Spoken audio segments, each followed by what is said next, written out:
Okay, thank you. Thank you, Professor. You can say, Loje.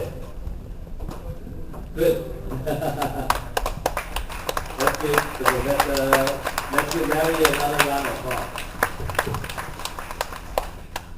Now, next up we'll have Mr.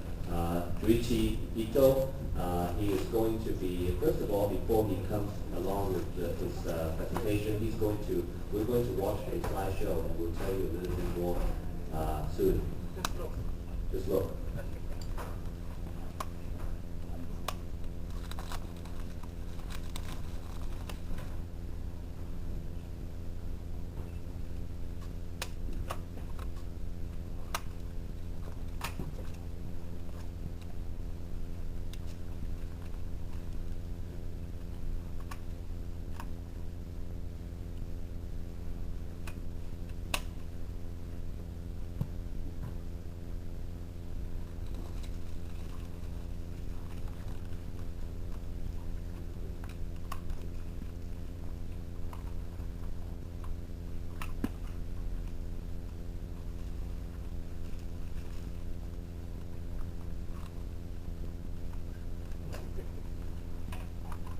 頭先大家見到嘅咧，就係、我哋下一位講員咧，下一位講者咧，伊藤穰一先生，佢喺佢嘅新書《Free Soul》入邊嘅一啲圖片，呢啲圖片咧係大家可以免費喺網上面下載嘅。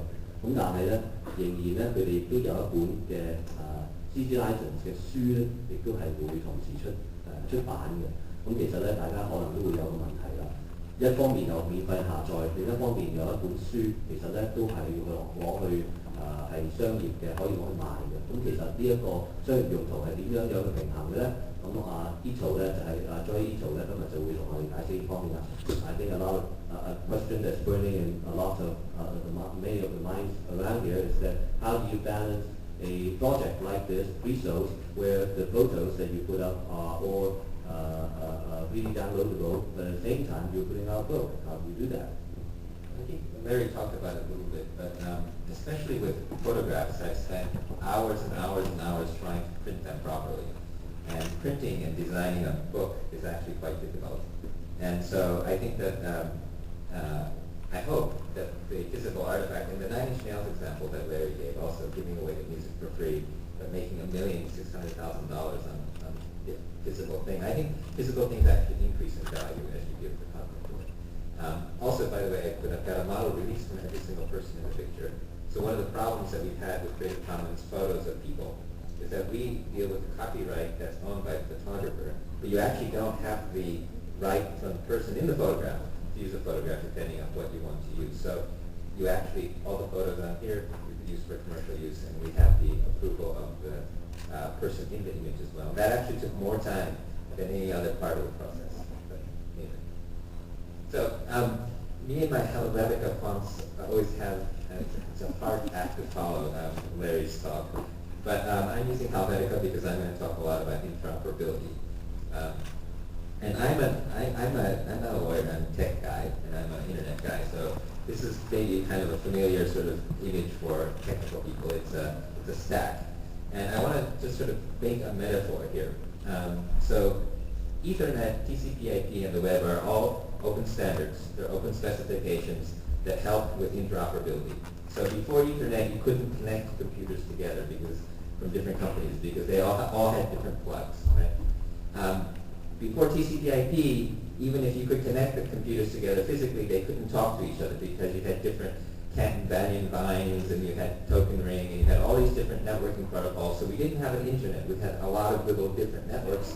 Some of them were smarter than the network we had today. But when we created TCP/IP, suddenly we had one network. And what's interesting back then is you could actually pay somebody to connect your reservation system with your billing system. But it would take you tens of millions of dollars and consultants and IBM and a year to connect the computer network together. But suddenly it became free.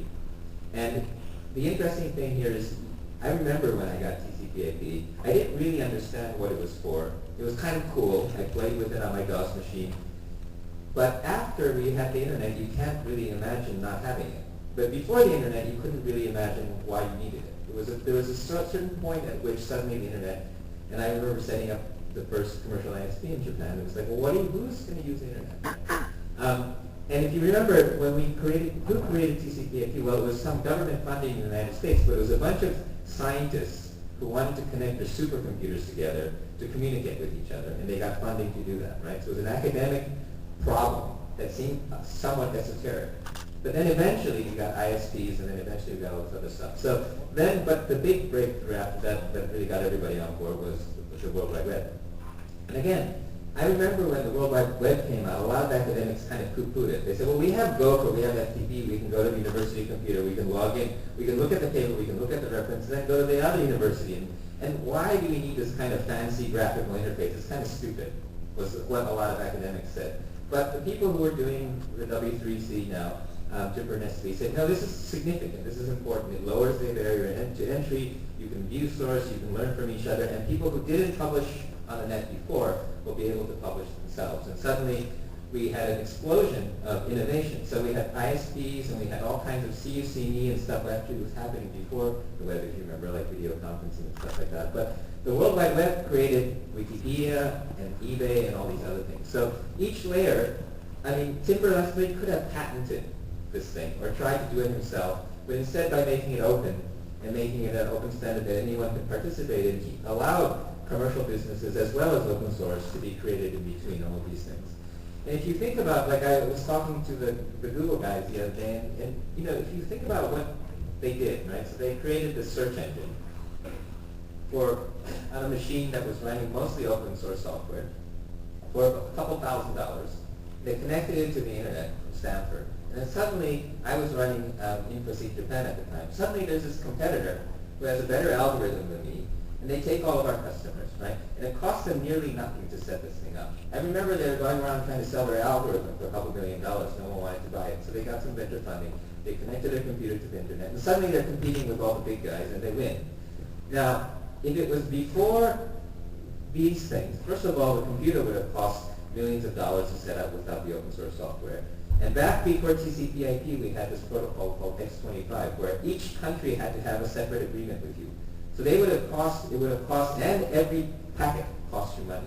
So it would have cost millions and millions of dollars to set up Google. And by the way, if we had it back before when the telephone companies were running everything, we probably, if the telephone company was running the search engine, they wouldn't even allow another person to create search because they run the directory. So by creating all these layers, we have allowed things like Google to happen. It's lowered the cost of innovation. It's just been an explosion of creativity that's been created. So my theory and my proposal is that actually there's another layer, which is now we can technically connect a bunch of documents together, and Google can do all this stuff. But there's still a barrier because the cost of the legal transaction, right? So the semantics and the legal stuff, there's a bunch of things that we could still, because this is all about lowering the transaction cost and lowering the friction and creating interoperability.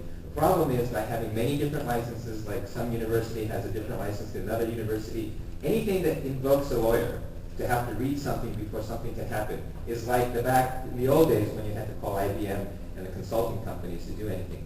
What we want to do is do at the knowledge layer now what has happened at these other layers. So I think there's a parallel. So in a way, I don't want to stretch the metaphor too much, but I think the Creative Commons is kind of like the W3C or the Internet Engineering Task Force or some other kind of standards body.